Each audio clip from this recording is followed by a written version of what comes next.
बेनकाब। फिर मैं म्यूज़ियम के पास खड़ी हुई थी, औरतें चली गई, मैं अपने शोहर के इंतज़ार में खड़ी हुई थी।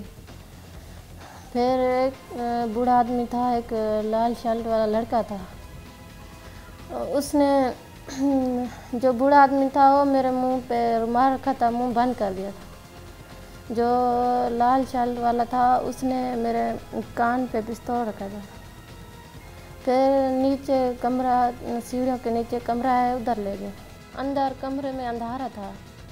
तो वो उस बूढ़े आदमी ने इनके साथ बैठने की कोशिश की, तो फिर इन्होंने उस बूढ़े आदमी को धक्का दिया।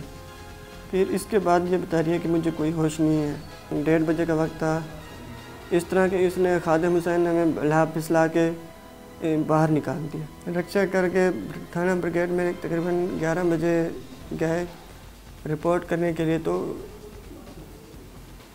वहाँ बस एक पुलिस वाला खड़ा था, उसने कहा कि बस हमारे फ़ोन नंबर लिखे और नाम लिखा और रिपोर्ट दर्ज नहीं की, ऐसे हमें भगा दिया। रज़िया की थाने मुंतकली के बाद उससे जब वकालतनामे पर दस्तखत करवाने की कोशिश की गई तो एहसास से आ रही पुलिस का अमला रिवायती तौर पर पेश आया और रुकन सिंध असम्बली शहला रजा और एडवोकेट साथी इसहाक को हत्तुल इम्कान टालने की कोशिश की गई। टाल मटोल और गलत बयानी से काम लेते हुए रज़िया से मिलने ना देने की भरपूर कोशिश की गई। सच्चाई के इस सफर में बेनकाब की टीम लम्हे लम्हे की कवरेज के लिए वहां मौजूद रही। इस वाक़े में मुलव्वस अफराद को यकीनन बासर अफराद की पुष्पनाही हासिल। इसका सबूत इस बात से मिलता है कि रियाज हुसैन को अपनी जान का खतरा लगा है। आपकी वाइफ ने क्या कहा है कि उसके साथ क्या सलूक हो रहा है? आपकी बीवी ने क्या कहा है? वो कह रहे कि जगाया जा रहा है, उसको जगाया जा रहा है। अच्छा, आपके ससुर कहाँ हैं जो मुद्दई हैं FIR के? वो पंजाब चले गए हैं। उन्हें किसी ने पिस्तौल वगैरह दिखाकर धमकाया है। वो डर के लिए पंजाब चले गए हैं। हम तो ये चाहते हैं कि हमें इंसाफ मिले, लेकिन हम तो सारा दिन इधर उधर रुल के हमें तो परेशान हो गए और ना कोई ऐसी जगह मिली जहां हम अपने आप को महफूज समझें। खाना वगैरह दिया गया है उसे? खाना दिया गया है और होटल से लेके दिया गया है। अच्छा, सिर्फ चावल ही दिए हैं उसको, जो कि होटल से उधार पर लेके दिए गए हैं। उधार पे लेके दिए गए हैं? क्या ये कहा गया है कि आप पैसे दोगे? और आपके ससुर को किसी ने धमकाया है पिस्टल दिखा के? हाँ, मेरे ससुर को किसी ने पिस्टल दिखा के धमकाया है और वो डर के मारे चले गए। खौफजदा करने की कोशिश की जा रही है उनको। मैं समझता हूँ कि कोई एलिमेंट इसमें ऐसा शामिल है, ठीक, कि वो बता नहीं पा रहे हैं खौफ की वजह से, या कोई ऐसी चीज़ है, क्योंकि ये काम छोटे लेवल पर या छोटे लोगों की मर्ज़ी से नहीं हो सकता। इसमें कोई ना कोई ऐसे लोग शामिल हैं।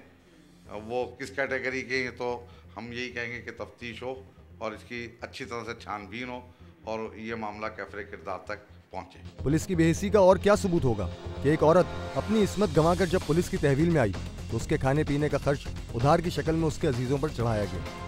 फिलहाल कई घंटों की तगदो के बाद रज़िया तक रसाई मुमकिन हो पाई। रज़िया तक रसाई हासिल करने के लिए बेनकाब की टीम ने अपनी शनाख्त जाहिर न करते हुए इस रुदात को खुफिया कैमरे में महफूज कर लिया।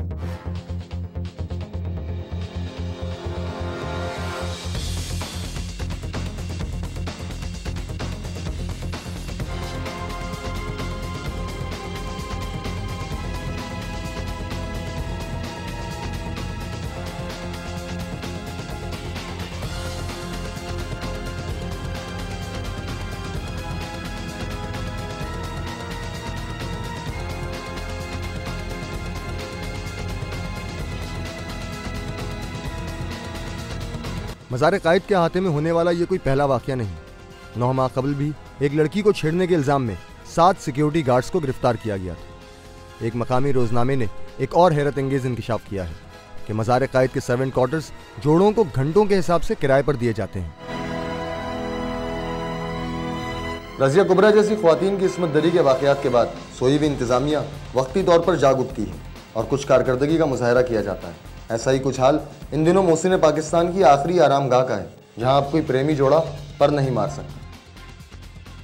अगर ऐसे इकदाम पहले ही उठा लिए जाते तो कौम को अपने रहबर के सामने शर्मसार ना होना पड़ता। मैं किसके हाथ पर अपना लहू तलाश करूं, तमाम शहर में पहने हुए हिंदुस्तान। कादिम हुसैन की डीएनए रिपोर्ट से साबित हो चुका है कि उसने रजिया के साथ ज्यादती की है। रिपोर्ट के मुताबिक ज्यादती करने वालों की तादाद 3 से जायद है। डीएनए रिपोर्ट ने इस इल्जाम को सच साबित कर दिया है। लेकिन इस अमर को क्या कहिए कि असिस्टेंट सिक्योरिटी मैनेजर कादिम हुसैन के गिरफ्तार होने के बावजूद केस के तफ्तीशी अफसर का कहना है कि मजीद मुल्जिमान की डीएनए रिपोर्ट आने के बाद उन्हें गिरफ्तार किया जाएगा। तब तक मुल्जिमान आज़ाद घूमते रहेंगे और अगर वो फरार हो गए तो रजिया इंसाफ से महरूम रह जाएगी। मुझे ये मालूम हुआ है कि 3 लोग और भी हैं जिनका अखबार से मालूम हुआ है कि उनके भी डीएनए भेजा है। तो वो कौन है 3 लोग? और अगर लड़की एक शख्स को पहचान सकती है और उसकी पहचान इतनी सच्ची है कि डीएनए रिपोर्ट से पता चल गया कि वो सच बोल रही है, तो वो ये कहती है कि वो दूसरे शख्स को भी पहचान सकती है। पुलिस ये नहीं चाहती कि इसके अलावा लोग पकड़े जाएं और इन 5 के पीछे कादिम हुसैन और 4 और इन 4 के पीछे जो लोग हैं वो भी ना पकड़े जाएं। एतराफ़ जुर्म करवाने की माहिर हमारी पुलिस क्या कादिम हुसैन से उसके दीगर साथियों के बारे में मालूम करके उनको हिरासत में नहीं ले सकती? जो वो बूढ़ा आदमी है ना, उसको पुलिस वाले मारें तो फिर वो बता देगा। वो दिल का मरीज़ है, तो ये हमारे बाप की मज़ार का कैद का मसला है। मैं इसलिए केस लड़ रहा हूँ कि मैंने अपनी इज़्ज़त को भी दांव पर लगा दिया है इस केस को लड़ने की वजह से कि भाई ये हमारे कैद का मज़ार है और ये हमारे ऐसे समझो कि बाप की तरह है। दूसरी तरफ कायदे आज़म के मज़ार की सिक्योरिटी का कॉन्ट्रैक्ट जिस निजी कंपनी को दिया गया था, हुकाम बाला ने ताहाल उसको भी मंसूख नहीं किया है। शायद रजिया पर गुजरी क़यामत की उनके नज़दीक कोई अहमियत नहीं और वो उससे भी किसी संगीन जुर्म के मुंतज़िर दिखाई देते हैं। रजिया के साथ होने वाली ज्यादती कोई पहला वाक़या नहीं। इन मुक़द्दस जगहों पर ऐसी कई वारदातें होती होंगी। फ़र्क सिर्फ ये है कि ये केस सामने आ गई।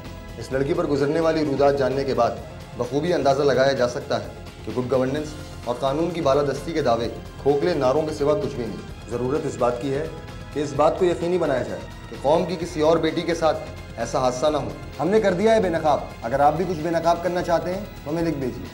हमारा एड्रेस है benaqab@aaj.tv।